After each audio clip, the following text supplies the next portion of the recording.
Bell parfait, please. You want all the trimmings? What? Well, I mean, you want the vanilla, the strawberry, or what?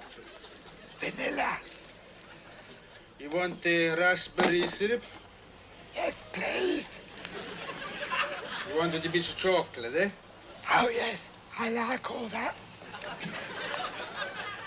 Crushed the nuts? No, laryngitis.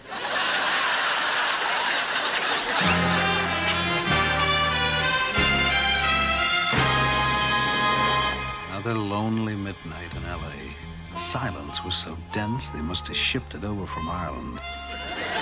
Down on the sidewalk, a few cheap punks were mugging a big blonde who weighed about 900 pounds. She looked like a model for Concord. As I lit another cigarette, I felt lonely. I hadn't felt a woman's soft skin in weeks. Lately, the only thing I'd felt was old. She had woman written all over her. I didn't like myself for what I was thinking. Her lips parted sweet as honey. She smelt like fresh baked bread. Her hair was the color of coffee. She had a chip on her shoulder.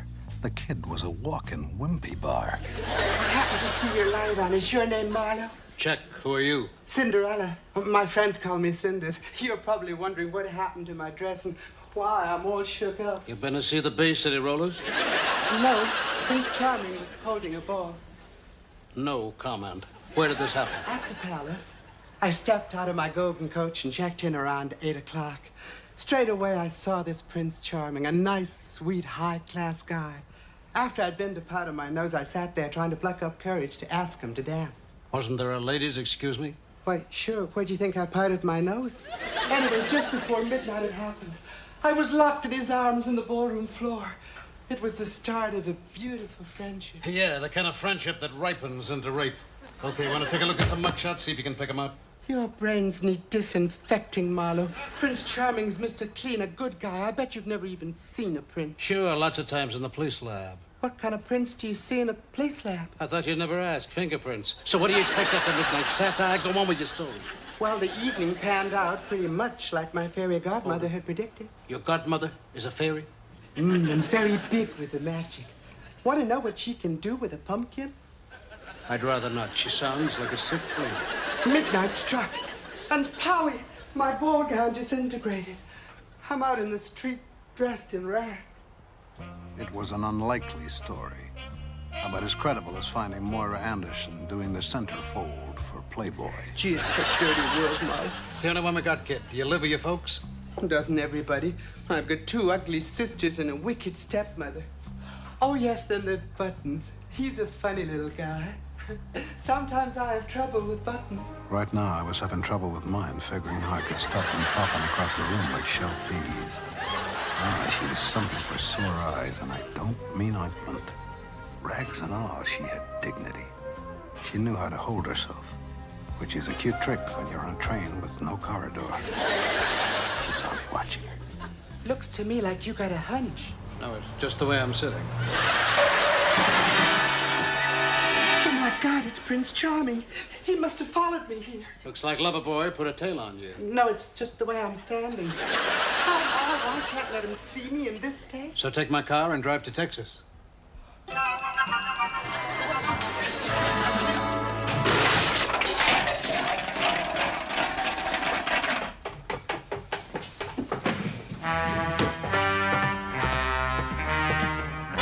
Another hunk of human garbage stood in the doorway. Nausea slapped against my guts like a wet Y-front. It didn't make sense. The guy who called himself Prince Charming was a woman. By the punishment she was giving her thigh, I figured she was into sadomasochism. Oh, boy, freaky time, California style. Are you Marlowe? Uh-huh. Can I help you, ma'am? For starters, you can cut the ma'am. I'm a prince. Whatever turns you on, baby. Don't you know anything, dum-dum? Aladdin, Dick Whittington, Robinson Crusoe, you name it. The principal boy is always a girl. And I suppose every dame is a man. Natch, that's the fun of it. Fun, and my day was a federal rap. Oh, wise up, Marlo. It's Christmas. It's pano time. Correction, it's quitting time. There's $10. Go buy yourself a dress and play with the boys. Don't drag a sweet kid like Cinders into your kinky little games. Take a look at this. It's a glass slipper. Chances are that Cinderella dropped it when she took off from the palace. Made in Los Angeles. Weren't we all? Do you happen to know what became of the other slipper? It felt like a giant sewer. It opened at my feet and I dived in. People from my past life flashed before me until they got booked for indecency. I opened my eyes. The office was full of strangers. Oh, relax, Marlo. Somebody roughed you up. You've got a great crack on the back of your head. Read it out. I could use a laugh. Who are these two guys? Esmeralda and Petronella. They're my sisters. Those two guys are sisters? Here we are again. The old sexual free-for-all. Keep your voice down. Boy, are they ugly. Who are you calling ugly? In a good light, I could pass for Lee Remick. He couldn't even pass for Lee Marvin. You transvestites kill me. Is that an invitation? Okay, cool it, sisters. I have here one glass slipper. And whomsoever it fits will become my bride. But, take a look at this.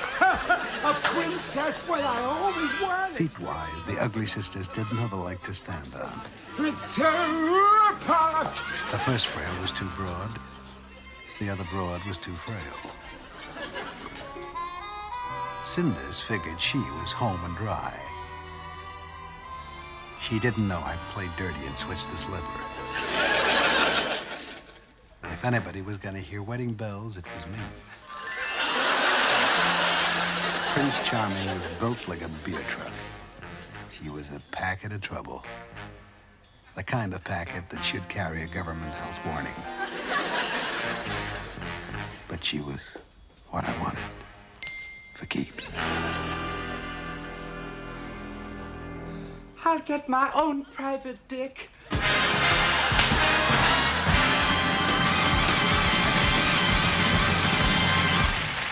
Before the news, Karen One, a look at your programs later on tonight. Do you know, I feel heart sorry for that newsreader. He's sitting down there alone on Christmas Day. There's not another soul in the building. Well, I expect them artists like to get their feet up, same as everyone else. Feet up! At this minute, they're singing their hearts out in Palma, Mallorca for Posadas. Look what they're putting out over Christmas. Cilla Black goes to Las Vegas. Shirley Bassey goes to pieces. I'm dreaming of a black Boxing Day, Muhammad Ali special. They're all recordings. It's a fraud. Well, even the Queen's canned nowadays. You can't. Here, what's this? Private and confidential.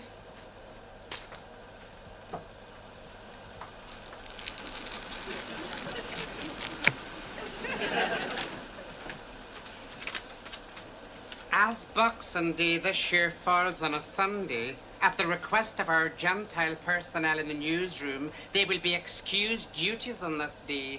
All news bulletins will be read by Mr. Murray Kaplan, an employee of the Jewish persuasion. Oh, they can be persuasive. Last Sunday on the Chapel Street Market. Shut your face, woman. Can we see this Mr. Kaplan on this one? No, this one.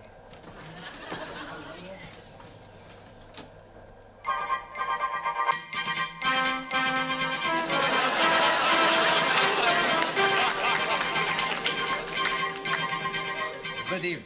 Here is the news at 9, but for you, 8:45. An Israeli housewife was sentenced to 6 months imprisonment today for smuggling a dog into Britain and allowing it to foul the footpath outside a synagogue. The judge said the woman's action could have caused an outbreak of rabbis. When the judge called her a Philistine, the woman said that was before she was married. Now she was a Phyllis Goldberg. You're doing very nice, Mommy. It's my son. Producing me. One of London's best-known salt beef bars was today in trouble with the Race Relations Board. The manager, Abe Gittleman, admitted that he had deliberately tried to discourage Arab customers by charging £75 for a sandwich and a cup of coffee. Gittleman claimed that the Arabs, who paid willingly and left a lavish tip, continued to patronise the salt beef bar, even though he had since raised his price for a coffee and a sandwich to £100. Gittleman was fined and ordered to remove a sign which said, "Sorry, no Jews, Arabs only." Hey, don't fuss with the hairpiece. Believe me, no one would know. On you, it looks good. So suddenly you're Reginald Boson Cap. A garment factory in Leeds, owned by Messrs. Adler and Bloom, was totally destroyed by fire during the night. It is understood that the business had been operating at a loss and the owners were... Oh, excuse me, yes. We've just heard that the garment factory was totally destroyed by fire tomorrow night. Please. All right, already. So kill me because I'm a mother. I only asked that you eat a little something. On a television interview in Weekend World, Mrs. Golda Meir, recalling her years as Prime Minister, was asked how she lined up the troops across the Suez Canal in the 6 Days' War. Mrs. Meir replied, "As we were about to go to war, I put all the accountants, doctors and dentists in the front line. And when the order came to charge, boy, did they know how to charge." Don't knock her. She's a good woman. Oh, did she suffer? Mrs. Meir added that she might shortly be coming out of retirement to resume her career in the motion picture business. Few people realize that Mrs. Meir once worked in Hollywood under the name of Wallace Beery. Asked if she thought she could stand up to the rigors of modern filmmaking, Mrs. Meir said, "Do me a favor. I rely entirely on guts and craft." Guts and Kraft are, of course, two of the smartest lawyers in Tel Aviv. Like a little chicken soup, Maria. Go on, son, eat. Enjoy, enjoy. Have I got news for you? Two men in a restaurant. The waiter comes over to take their order. The first man orders chicken soup. The second man says, "Me too. And be sure it's a clean plate. I've been here before." A few minutes later, the waiter comes back and says, "2 soups? And who orders a clean plate?" Who orders a clean plate? The actress Barbara Streisand, who is making a concert tour of Europe, has demanded that her suite at the Grosvenor Hotel is redecorated from top to bottom, regardless of cost. When asked by an interior decorator what period she wanted, Miss Streisand replied, "What period? I want my friends to come in, take one look and drop dead, period." That Barbara Streisand, they're nothing. Believe me, if I had her voice, I'd sing just as good. The retail price index shows food prices are still rising steadily. Street trader Jaime Greenbaum was today selling potatoes for 40p a pound. When a woman customer pointed out that the rival trader was only asking 20p a pound, but happened to be sold out, Mr. Greenbaum replied, "Lady, when I'm sold out, I sell them for 15p a pound." Doctors in some London hospitals are planning a 24-hour strike in protest against the continuing phasing out of pay beds. Oh, excuse me, but is that right? A good job with fine prospects and they strike already. One doctor said in an interview today... Listen, Miriam. Your sister Miriam is a doctor, and Dr. Miriam Kaplan is a saint. Believe me, a saint. She'll no more strike than fly to the moon. The doctor said he would be seeking talks with... Oh, excuse me. Oh, thank you very much, yeah. We've just heard that the Jewish saint has landed on the moon. A small step for man, a giant step for Golders Green. And that's the news for now. Our late-night news and weather forecast with Michael Gefilte is at 11:30, but that's negotiable. Good night. As my son's a news reader, he'll get better.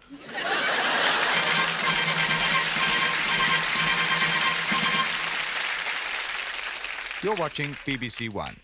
Later tonight, your screens explode with the Bruce Fosdyke Show. Rotten to see ya. To see ya? Right! With Bruce, the magical, the melodious, the myopic Nana Missouri.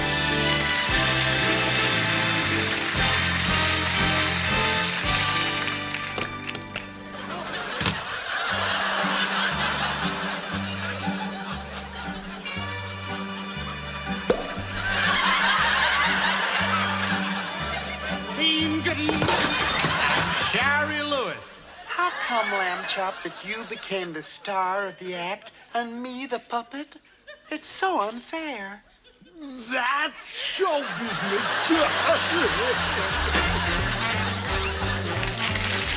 Also guesting those bouncing checks, Novak and Good.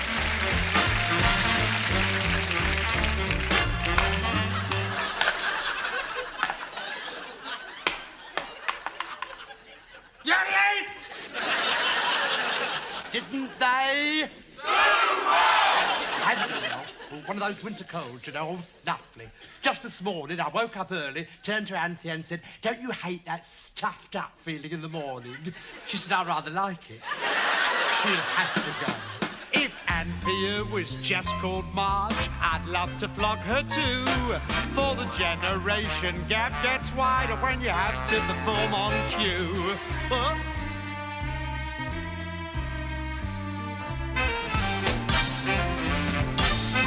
Tonight, the Bruce Fosdyke Show at 11:45, if you've absolutely nothing else to do.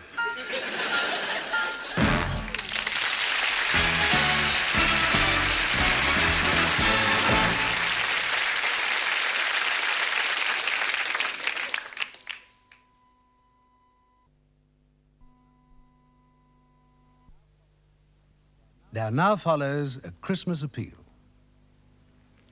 Good evening. Christmas seems to me a very appropriate time to come into your homes and talk to you about the national campaign for the morally inhibited. You're probably sitting there saying, "Oh, sod it, here's some silly fart making another appeal for charity." If you are, then consider yourself fortunate, because you are obviously not inhibited. In Britain today, there are more than 12 million men, women, and children who suffer from inhibitions. 12 million people. Now, that's a sobering thought. Or if you're totally uninhibited, one to get good and pissed on.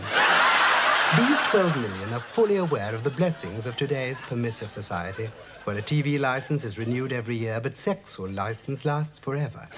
They would dearly love to throw off their guilt feelings and their repressions and run through Tesco's yelling knickers. But sadly, they are unable to do so. They are inhibited. They even look the other way when they take a bath. Their children shy away from showing each other their biggles.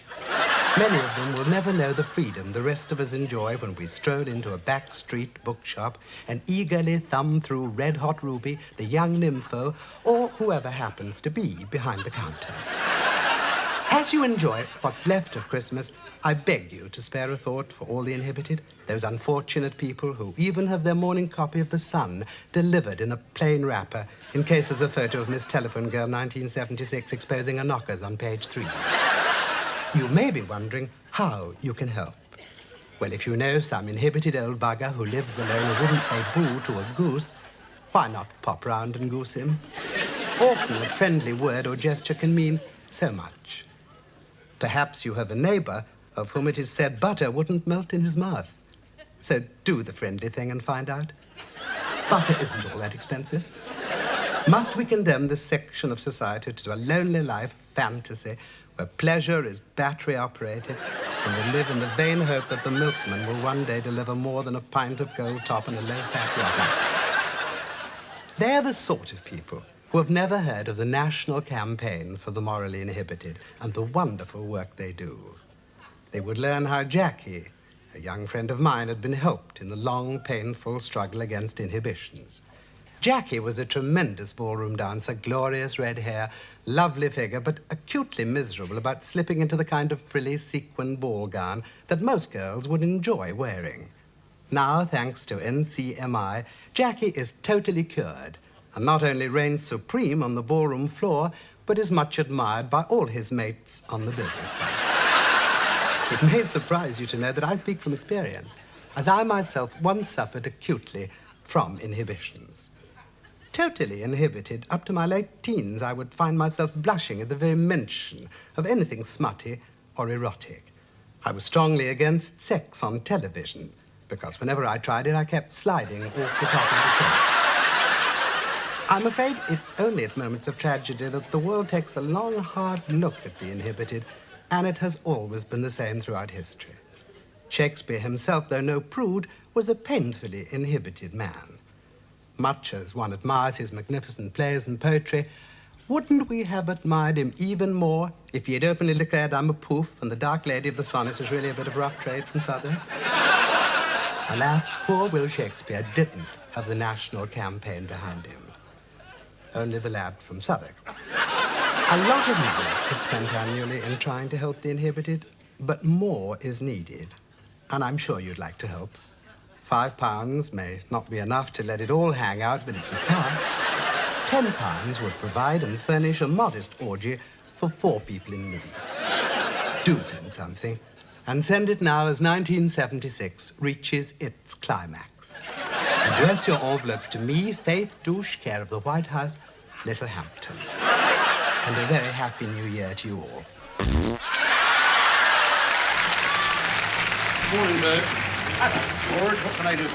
Got a list here. 3 bottles of whiskey, 2 bottles of gin, 1 bottle of Bacardi, 1 bottle of sherry, 2 bottles of milk stout, 1 creme de menthe, 1 bottle of Arbor, 1 bottle of cherry B, 6 bottles of light ale, and 24 cans of lager. I think that's it. Oh, dear, oh, dear. Oh, bloody Christmas. If it weren't for the kids, we wouldn't bother, would we?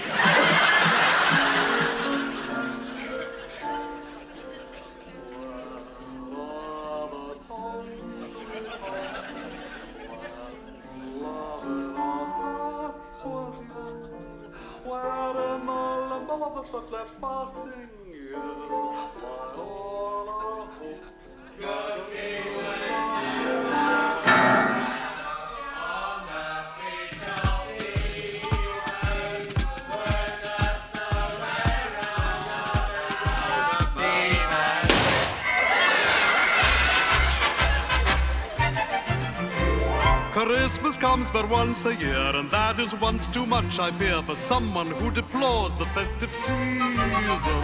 It's awfully hard to remain aloof when all around there is ample proof the nation as a whole has lost its reason.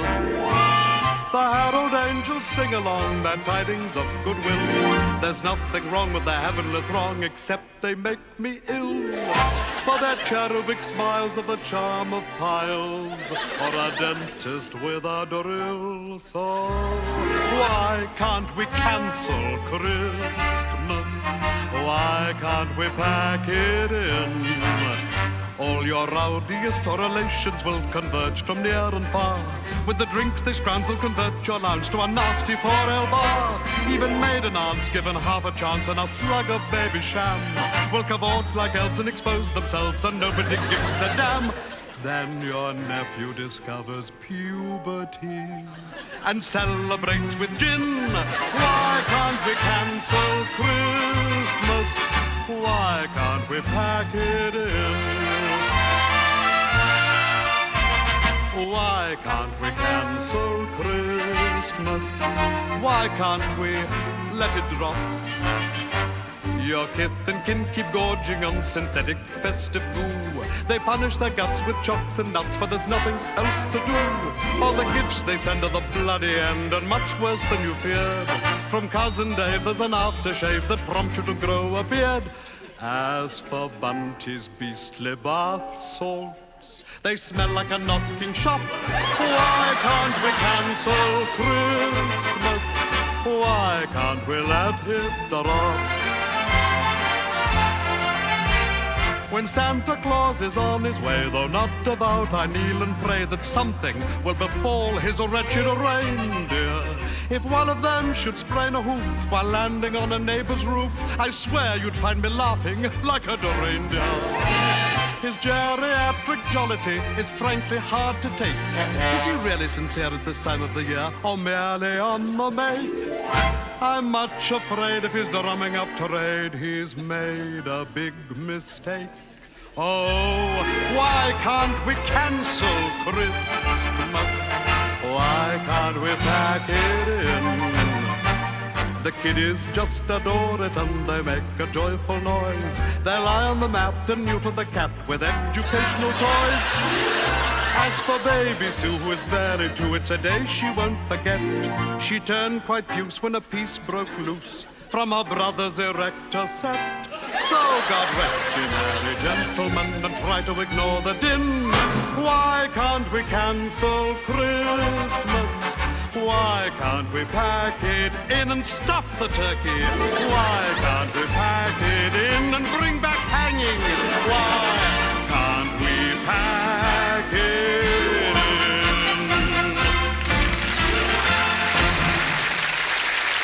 Here, what's this doing in this lot? Jack Cousteau?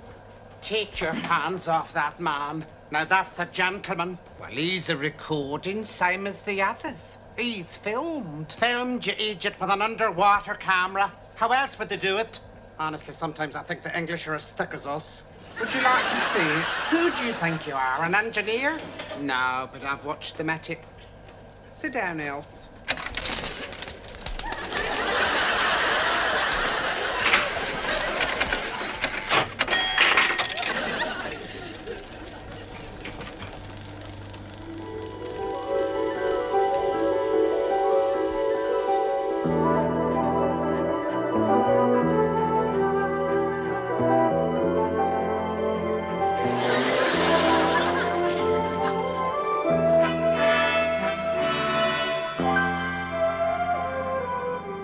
Here in Margate, we hope to realize my boldest dream and unlock the secrets of the deep. Why Margate? Because it was here about 60 million years ago that air-breathing mammals left the land and attempted to live in the water. If we move from the primeval slime of the Precambrian era to the primary era, we are, as it were, going in one era and out the other. How well have the mammals of Margate adapted themselves in all those aeons of time, since the world was young and I was making my first award-winning film for the BBC. Let us discover. Philippe is preparing to make his first dive with a brand new underwater camera. Bonne chance, Philippe. Big, bulky, highly sophisticated, and handled by all the crew, he's a very popular boy.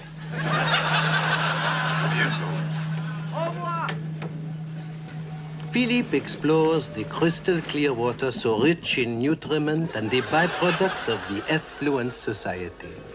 Here in this silent world, where tissue-thin plankton floats side by side with tissue-thin underex, where air pockets and fag packets add to the daily miracle of pollution, man is an intruder. Philippe makes a poignant discovery. Is this some relic of a sunken ship, evidence perhaps of some beings from the Golden Hind? It is often said that hind means beings. But now there is excitement aboard the Calypso. One of the Margate mammals has been spotted swimming freely alongside our bow. As the creature turns to face us, it reveals itself beyond doubt as a young adult female. Eve slowly lowers the net so we can haul her aboard. And with the aid of our oscilloscopes and television cameras, we shall establish an audio-visual record of her behavior pattern. Or, if all else fails, settle for a little nookie. The young creature emits peculiar sounds from the blowhole on the lower part of her face. Though catapulted from the exuberance of play to sudden captivity, she seems inclined to trust us. This trust we must not betray. Although she obviously belongs to the vertebrate family, we do not as yet know if she is a carnivore, an omnivore, or some other kind of ore. Relying on both sight and sound, she inspects her surroundings and seems not at all distressed by the presence of our TV cameras. The famous naturalist William Beebe once remarked most pithily, on an occasion when he was most pithed, in the Margate scrub air, we have a species that is not only fairly common, but dead common. I think there used to be a tenor.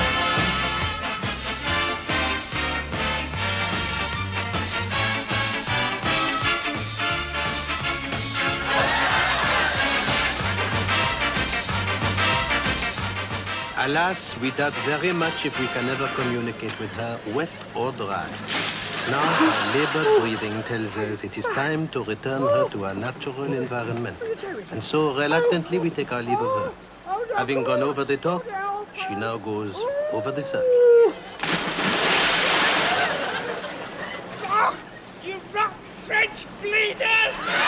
Who knows? Perhaps her strange, almost human cries are her way of saying thank you for a pleasant visit, mes amis. As our gaze alights on the shore, we realize that like seals, these mammals are able to climb out of the water, take their ease, and dry their blotchy skins in the sunshine. Until now, we did not believe that the Margate mammals were capable of sustaining life even at this primitive level out of water and in a colony like this. Happily, we are proven wrong. We became curious about their eating habits. Contracting and expanding the membranes of its tiny mouth in a chewing motion, this greedy youngster is eating what appears to be decaying organic matter. Close by, we see the parent moving protectively towards the small creature who continues to put a sticky food-laden member into its mouth and suck it dry. They're wandering off like that. I'll be looking everywhere for you. One cannot help but smile at the grotesque and clumsy body movement of the parent mammal. Truly one of nature's clowns. See how it expels bubbles through its blowhole. How strange it is within this species that on occasion the offspring feeds the parent. But this is the lighter side of marine activity. But as with all forms of life, natural enemies, even in Margate, are not far away. Lurking behind the pale fronds of a lace curtain is one of Margate's deadliest cold-blooded predators. The great white basking landlady. Note the odor-sensitive nostrils vibrating and sending messages to her tiny brain as she sniffs at the approach of her prey. Stop whimpering. For the first time, our cameras record the murderous jaws and sharp, ferocious teeth. We are about to witness a dramatic confrontation. Here we see a pair of healthy young mammals who have joined the summer migration to Margate, drawn as if by some primeval force to the twilight world of uncut moquette and HP sauce. But their resources are limited, and the simple, warm-blooded creatures decide to seek comfort and nourishment next door. The great white basking landlady watches as the innocent pair pause to comfort each other.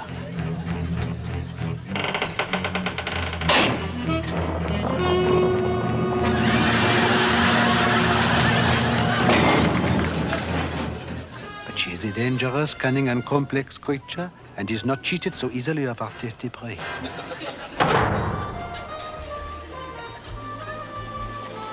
As Bank Holiday Monday draws near, the young male heeds the summons to perpetuate his species.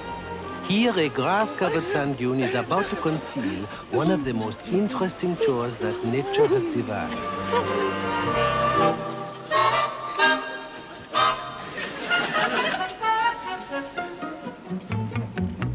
We wait anxiously, hoping that the presence of our camera crew will not frighten the gentle and highly sensitive creatures away.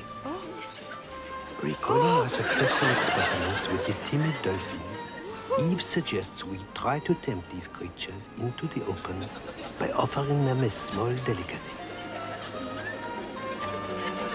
Arthur, what are you doing?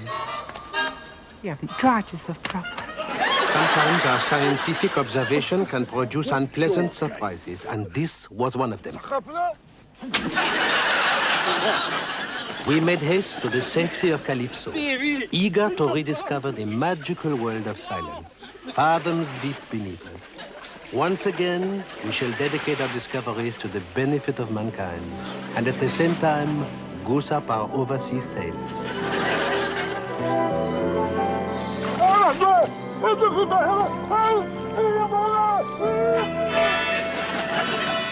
As Calypso leaves Margate far behind on the horizon, we suddenly approach a dark cavern, like some haunted place of legend that one reads about in...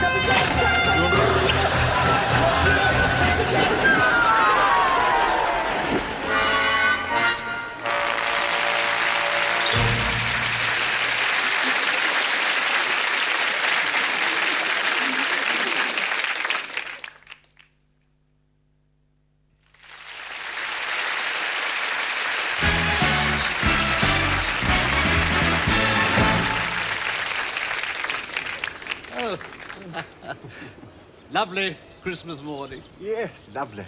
Oh, yours is like mine. Too young to have heard of Father Christmas. Yours is a girl, isn't it? Yes. Dear, we always wanted a girl. This is the fourth boy. Oh. We always wanted a boy. Good morning. Good morning.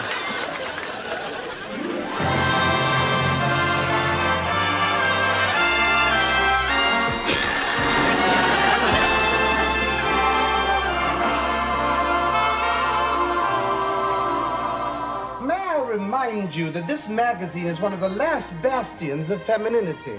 And if some bastion can carry out a simple order, then I want to know why. Yes, you do that. Oh, Felicia, I must talk to you at once. We are in serious trouble.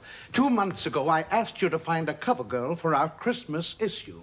In case you've forgotten, we go to press on Tuesday, and so far, nothing. Horace, have I ever let you down? Say in the last 5 minutes.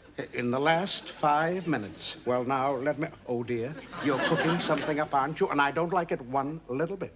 Now, I suggest we use that cute redhead from the model agency. Over my dead but durable body. But she's like a breath of the 1930s. So was the Munich crisis. The Munich crisis? Well, I don't know about the Munich... You're jesting, aren't you? The Munich crisis. Now, look, Felicia. Hold it, Horace. Wait till you see my discovery. Send in Lois Latnick.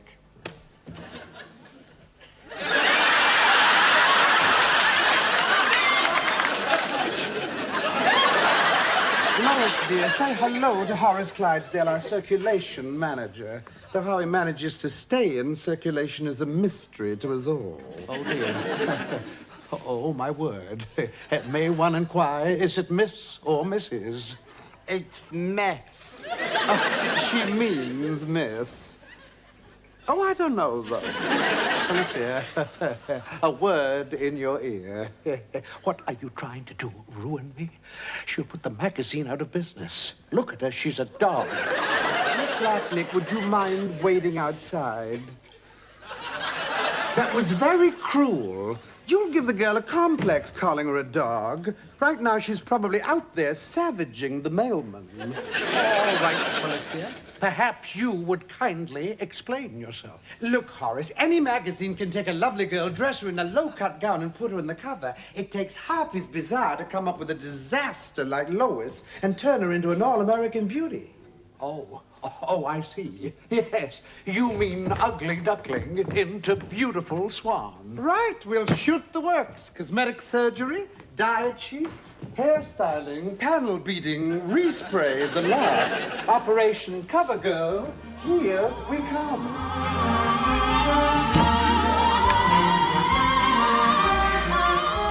Here she is, Waldo, as promised. Give her the full treatment. By 4:30, I want this kid looking like a mixture of Hedy Lamarr, Helen of Troy, and Salome. Oh, and if you finish early, you can try another miracle like parting the Red Sea. Well, what are you waiting for? Let me see her. I warn you, the kid has a PhD in yuck. Ah! Oh, my God. Scalpel.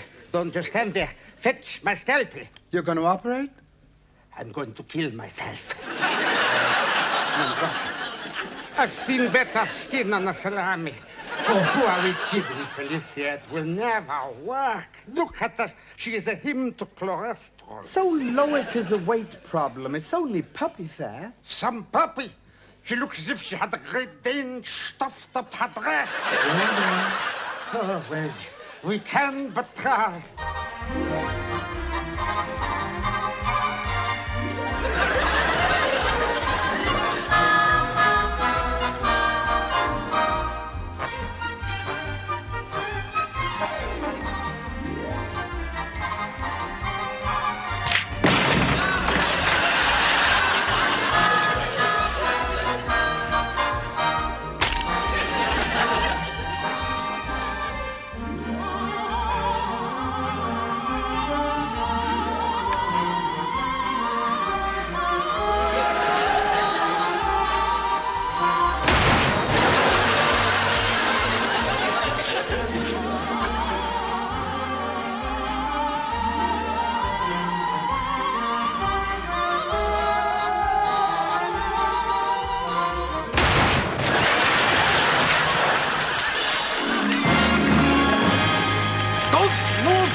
You are held together by a single metal pin. Great work, Waldo. You've given America a new sex goddess. When do we show her to the public? Saturday night at the Waldorf, a big musical production to launch our Christmas issue. Musical? But what about her speech defect? And her accent is pure kraut. Well, so was Marlena's and Hildegard Neff's. She has to sing, too? Does she have a good ear? Well, you should know you moved it 6 inches.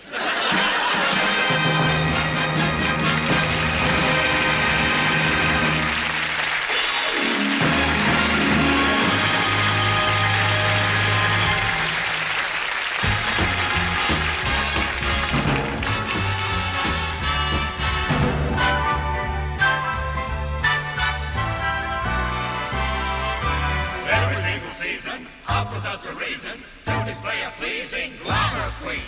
Bet you're gonna love her soon as you discover who is on the cover of the magazine. Of all the seasons that we see, the fairest of the fair is spring.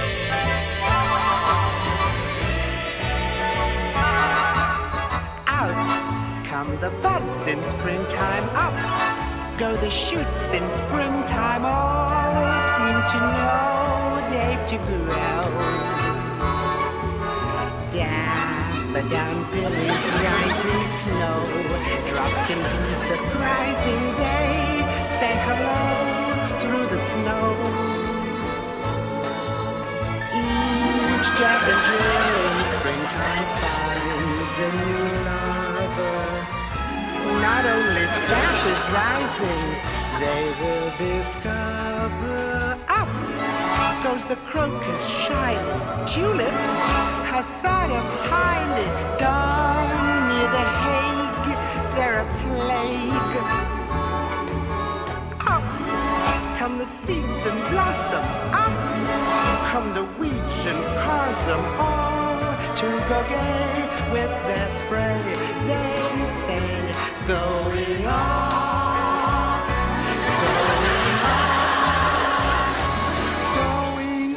on, going Every single season offers us a reason to display a pleasing glamour queen.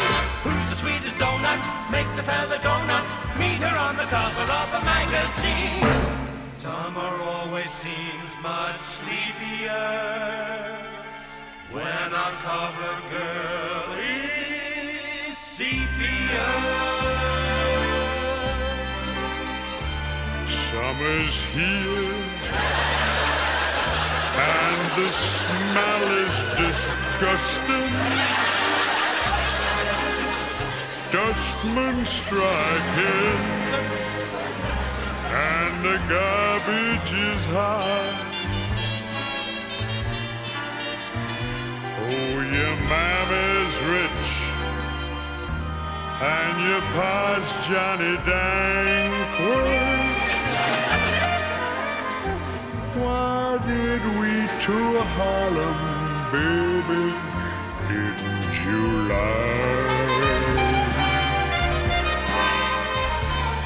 I was sitting here only yesterday morning while my legs are splayed and this cotton is tight. Then this colored kid, he looks up from the window. They tell me that he turned white. Good night.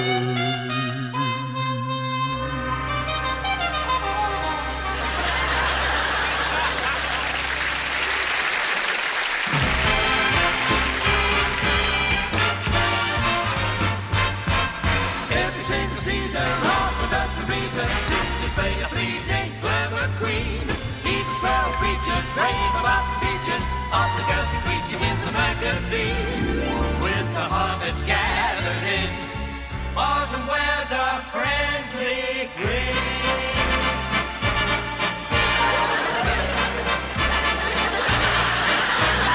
Now autumn leaves are dropping. It's part of the daily grind. Acorns in front keep popping, while my ashes bear behind. Sycamore and acacia faded beyond recall. I'll of the big empty space here after the fall. Icy winds blow my poplars, guess that they'll soon go down. Pretty soon I'll be topless, even my cherries brown. Autumn is sure a tough time for every leaf, big or small. It's shaken and stripped in a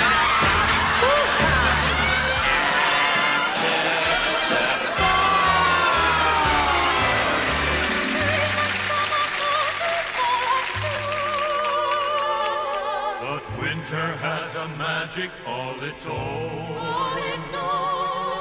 Listen to the sleigh bells as the snowflakes whirl. Meet the lovely Lois. She's our Christmas covered girl.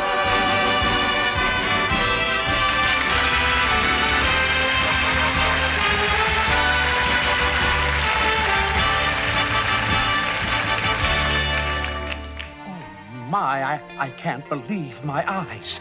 You mean that divine creature is Lois Latnick? I thought that kind of beauty went out with Helen of Troy. Oh, Lois isn't choosy. She'll go out with anyone.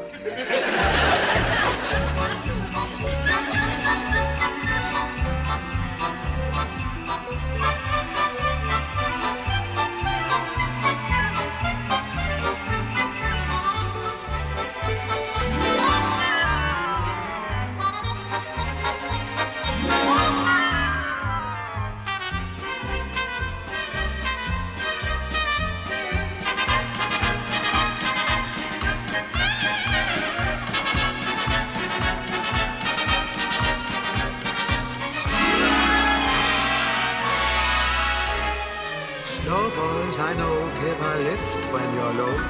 There are no balls like snowballs for me.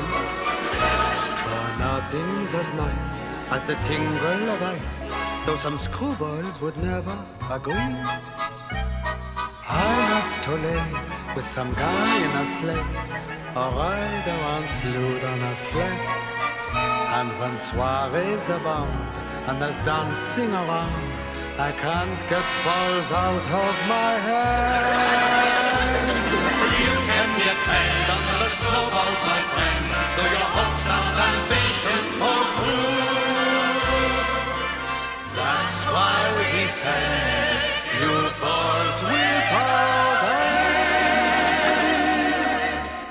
end. Merry Christmas. Merry Christmas.